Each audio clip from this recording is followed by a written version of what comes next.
Alison Van Rassel. Salut. Salut, comment ça va? Ça va tellement bien, je suis heureuse de te voir. Moi aussi, toujours contente de te voir. Merci. Alison, on se retrouve dans un endroit qu'on aime, je pense, en général, et qu'on recherche, peu importe où on va dans le monde, un café. Oui. Hein? On a un sens de la communauté. Oui. C'est le nouveau perron d'église, hein, le café, on va se le dire totalement. Puis je vais te présenter des lieux qui sont tant beaux, mais que bons aussi. Oui. Exactement. On va commencer à l'autre bout du Canada. On va faire un tour à Vancouver. On est proche du quartier de Gastown, très trendy, très tendance. Nemesis. S'entourer de beau dans la vie. On voyage, on veut juste être bien, on veut bien manger, des sandwichs déjeuner hallucinants, Ils sont bons. des viennoiseries, des créations gourmandes extraordinaires avec le café d'un des meilleurs torréfacteurs au Canada, Nemesis. La traçabilité, non seulement dans les produits, dans la tasse, mais aussi présentée au comptoir. Écoute, c'est gourmand, c'est beau. Qu'est-ce qu'on n'aime pas là-dedans? Déjà qu'on aime Vancouver. C'est beau, alors on va dans ce café-là. Ensuite, un endroit qu'on ne connaît pas nécessairement pour cette particularité-là ou cette spécialité-là, Calgary. Quand même, hein? Chapeau oui, cowboy. Oui, au-delà du chapeau de cowboy, il y a quand même une scène prédominante en termes de café de spécialité à Calgary parce qu'il y a des belles entreprises d'importation de café. Hein? Quand on est dans le café de spécialité, nécessairement, on vénère la traçabilité dans le café. Et Monogramme est aussi un joueur important dans la traçabilité du café de spécialité. La fameuse troisième vague. Quand on parle de troisième vague de café, c'est cette vague où on veut savoir d'où provient le café, qui est le fermier derrière la production, qui le torréfie. Et Monogramme torréfie le café, le sert. Il y a une des meilleures baristas au Canada qui est là derrière les achats. On peut pas se tromper avec le travail de Jill. Monogramme à Calgary. Est-ce que c'est vrai que les consommateurs, justement, veulent de plus en plus savoir d'où ça vient, qu'est-ce que c'est pour leur propre chef? Absolument. Pour le plaisir, Mariam, on va se le dire. On regarde la viande d'où elle vient, on regarde les légumes d'où ils viennent.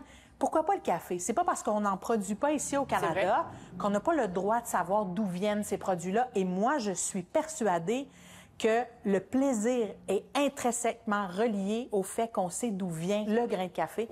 C'est aussi simple que ça. J'aime ça. Et là, on revient un peu plus proche. Montréal. Tout d'abord. On va aller à Toronto. On va à Toronto. Si ça te dérange. Avec grand plaisir. Parce qu'il y a un précurseur de cette troisième vague-là à Toronto qui est Pilot Coffee Roasters. Qu'on voit des fois dans certains cafés. Absolument. Ici, à Québec, à Montréal, un peu partout au Canada. Pourquoi? Justement parce qu'on veut redonner les lettres de noblesse à cette entreprise qui a apporté au Canada avec, par exemple, 49th Parallel, cette traçabilité dans le café. Encore une fois, d'où vient le café? Comment la transformation se fait? Est-ce que c'est un café naturel? Est-ce qu'il est lavé? Est-ce qu'il est honey? Il y a toutes sortes de termes puis on pourrait en parler longtemps. Mais l'idée, c'est d'avoir le plus d'informations possible pour comprendre et vivre le café. Et apprécier le café. Exactement. Pilot Coffee Roasters à Toronto. Mais Montréal, ça, c'est intéressant. Crew Coffee. As-tu déjà visité Crew Coffee? Et je te recommande fortement de le faire parce que c'est dans une ancienne banque. C'est une architecture qui date du début des années 1900. C'est fixé dans le temps et à l'intérieur, c'est un café hyper moderne, espace coworking. On a faire un petit voyage. J'en pense, j'ai des frissons parce que on a l'impression de faire un voyage dans le temps, littéralement. Mais en même temps, on débute en disant s'entourer de beau et là, on vit un moment. C'est boire un café, mais regarder au plafond, regarder au mur, regarder partout. Là, ça devient vraiment multisensoriel, puis ça, c'est toute une expérience. Alors, Montréal, c'est le Crew Café. Crew Café, exactement. C'est sûr que je vais aller faire un tour à cette ancienne banque. Et là, on se trouve dans un magnifique café que je ne connaissais pas à Québec, Filtre Café. On est en plein cœur du quartier Saint-Sauveur, c'est chez moi. C'est mon quartier. À la maison. Et quand on parle justement de sentiment d'appartenance à une communauté, ce que Jonathan et Chantal réussissent à faire, c'est ça. Il parle aux étudiants d'ici, il parle aux familles d'ici, il accueille les chiens même. Mon petit chien Miso aime. Ben oui, absolument. Et donc, c'est ça, on met en valeur justement la communauté de Saint-Sauveur. Il y a un sentiment d'appartenance aussi, mais une curiosité de la part des propriétaires aussi pour le café de la troisième vague. C'est suite à un voyage en Australie. Ils se sont spécialisés dans le flat white.